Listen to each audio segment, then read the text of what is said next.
2023 BMW G87 M2. Let's talk about this thing. We're coming up on 48 hours since the official BMW M unveiling of the new G87 M2, and to say it's been another controversial release for BMW would be a severe understatement.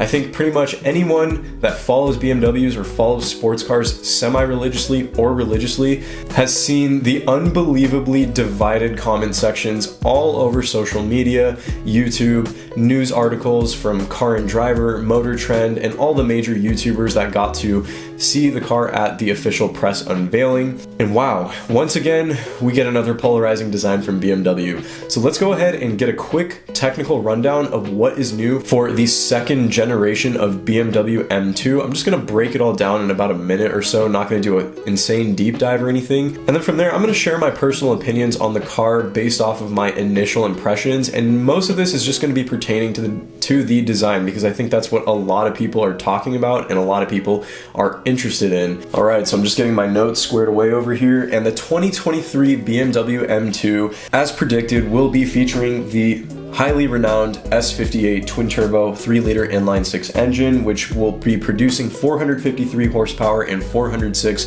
pound-feet of torque in the M2 chassis. It will be equipped with either a 6-speed manual transmission, which will also be available in the UK for you UK folks who missed out on the manual transmission in the G80 and G82 M3/M4. And then there will also be the ZF 8-speed automatic transmission as an optional addition. The brakes, suspension, and chassis tech are pretty much just entirely carried over from the M3 and the M4. I'm sure there's going to be some slight differences in some of the bracing and torsional rigidity, some of the suspension and diff tuning perhaps, but overall the hardware itself is largely just going to be a carryover from the bigger siblings. At launch, the M2 will be featured in 5 color options. You're going to get black sapphire metallic, alpine white, Toronto red metallic, Brooklyn gray, and Zandvoort blue. The car will come equipped with the standard sport seats. However, the carbon fiber bucket seats are an option, and you will be able to choose a variety of leather options, including one black full merino leather option as well for the M2, which is pretty cool. It's something you weren't able to get in the F87s unless you got an M2 CS. There will also be an optional carbon fiber roof for this car. If not, then the car will come standard with a sliding or power moonroof. And as standard, the new M2 will come with BMW's curved touchscreen display that features a digital gauge cluster along with their new iDrive and infotainment system. So overall, on paper, there's a lot to like here. In terms of the tech and the hardware and the overall design, BMW definitely didn't skimp out on this M2 as opposed to the F87 when it initially launched. The F87 M2, a lot of people sort of argued that it wasn't a full-fledged M car. It didn't get a bespoke M engine. A lot of the body panels and body parts to that car, even the seats, the mirrors, etc., and the inside of the car lacks some of that individuality and specific M flavor that you would get when you're paying for a full-on M car. Now, this time around with the G87, that is definitely not the case. This is largely going to be a distinct M product, and I think none other than the design speaks more for that. I suspect an M2 competition model and perhaps maybe even a CS model will be unveiled by BMW in the coming years, but for now, obviously, people are going to make do with just the regular M2. We're also missing out on carbon ceramic brakes as an option, which I'm going to guess are going to be reserved for higher end or special edition M2s in the future. And in addition to that, there does not seem to be a palette of individual colors to choose from on the G87. It just seems those 5 base colors are all that are going to be able to be spec'd. At the moment, at least. The car is lower, wider, longer, heavier, yada yada yada. We know that with pretty much every single new car, that's just kind of the case. Cars just get bigger by the years, mainly just due to safety regulations and consumer demands. So with all of that informative jargon out of the way, which is mostly good news, why are people crying over this thing so heavily? There's no doubt that this is going to be a weapon on and off the track. This is going to be a very capable, a very fast, and very good driving car. I can only imagine how well this thing is going to perform. What's the deal? let's talk about the design. There were a lot of leaked images, you know, dating back to like almost a year ago when the 2 Series, the M240i was first unveiled. There was like some leaks from like a Chinese leaker of like the front bumper design of the G87 M2. And that was kind of the start of all the chaos and madness. People were like, no way, they saw this blocky bumper design. And then slowly leading up to the spy images and sort of the development cars that BMW was testing on the Nürburgring, they were slowly dropping the camo, and people were starting to create a picture in their minds of what the design was of the car. Then a couple weeks prior to the official unveiling of this M2, we got a whole suite of leaked images of the rear bumper, of the front bumper, of the side profile, of various angles. And wow, did that not leave a good first impression. First off, I think the launch color that the leaked launch color, which was the Zandvoort blue, is not a particularly nice color to unveil the car in. It's just very pale. It doesn't highlight the body lines all that well. And those leaked images were just god awful. I mean, granted, they're not official photos, but it did not set a good precedent for a lot of enthusiasts, which is a bit of a shame. Now, we finally got that unveiling yesterday, and now, upon my initial viewing, I gotta say the car looks tremendously better than the leaked images, which is, okay, that's a blessing in its own right, I suppose. And I gotta say, I actually don't hate it. I think it looks better and it's more BMW-esque than the new M3 and M4. I think the body lines are a little bit better. I really like how aggressive the front and rear fenders are. Like, it's so wide, and it looks like the car has like a wide body on it, which I think is really, really sick. You know, a lot of people are complaining about the rear, saying that the boxy, like bulgy side portions of the rear bumper just look really out of place. I don't even think that's the issue, in my opinion. I don't think the side profile or the roof or any of the rear 3/4 angles are the issue. To me, it's the front end. Once again, BMW front ends have just gone completely downhill, in my opinion.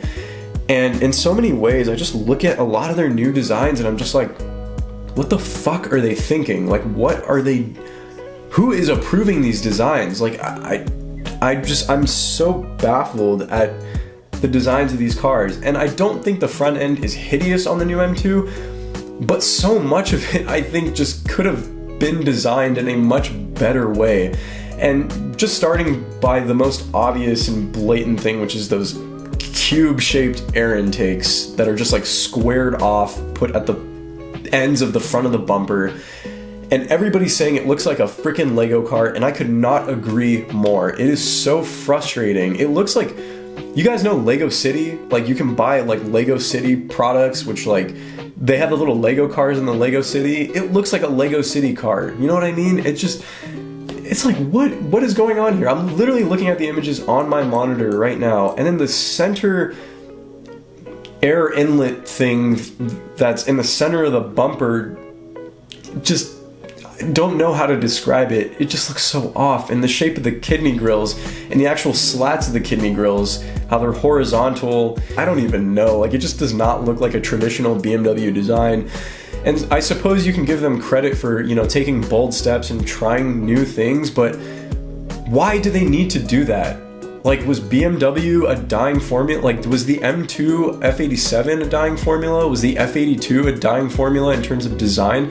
BMW has always had such a lovely, you know, flowing, evolutionary design over the years with each new generation, where they bring just enough new design language to the car to refresh it, to give that gorgeous styling, but without overdoing or overcomplicating or over-exaggerating any little bit of the car. And with this G-Series generation, it's like they've just gone off the rails and just brought, honestly, such bizarre designs to the masses with these cars. And as a result of that, they have definitely alienated a lot of their current fan base and their current audience. I, for one, am one of those people. I've honestly lost so much interest in new BMWs. Quite frankly, I think the current F90 M5, the LCI variant, is the best looking new BMW you can buy on the market. And I think that mainly because it's just one of the most BMW looking cars that is currently for sale. And then I look at a lot of the new models that are coming out, the new XM SUV, which is, I don't even know what the hell I'm not even gonna share my opinion on that. I look at the G80 and the G82, still not a fan of the design. This new M2, it's all right, I suppose. You know, I don't hate the design, I guess. I think there are a lot of positive aspects of it, like I said, but still, it's just, is it anywhere as beautiful as the F87 M2 competition? No, it definitely is not. You know, is the G80 as gorgeous as the F80 M3 and the F82 M4? No, in my opinion, it's not. And I think that just goes to show how, in my opinion, that was peak design language of that era. They really set the bar so high, and it's like, where do you go from there? I hate the fact that this video has almost turned into a rant to an extent, but I just couldn't help but share my opinions once again on these cars. Once again, I just want to reiterate that there is a lot to like about this new M2, and no hate or no disrespect to anyone that likes any of the new BMWs. Great, that's awesome. You know, this new M2, there is a lot to like about it, especially on paper, but the designs, guys. You know, I know I can't be the only one that is thinking this. I know I'm not the only one that's just like, what is going on in their design department?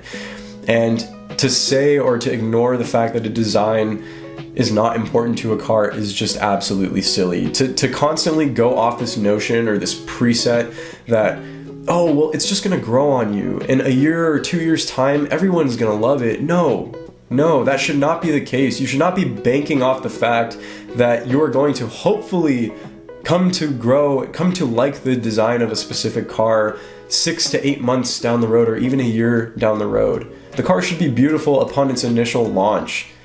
Like, it should be a good looking car from the get-go. I really don't care if people dislike this video or disagree with my opinion. I really don't give a shit, honestly. But just as someone who is for years been so loyal and so passionate about the M brand, it's just really bizarre to see the direction in terms of styling that BMW is going in. I guess for now, that sort of sums up my thoughts on the car. I don't hate what I see. I'm confused in a lot of aspects, but I think there are a lot of positives, you know, for what it is. I'm excited to, you know, get my hands on one to be able to drive it relatively soon, because I really did like the way the G82 M4 drove. I really like the way the G80 M3 drives. Very, very capable and profound sports car on the road and on the track. I can only imagine that the M2 will be the exact same, if not even better. But I think that's going to wrap it up for today's video, guys. With all that being said, thank you so much for watching and tuning in. I will catch you all in the next one. Take it easy, my friends. Bye-bye.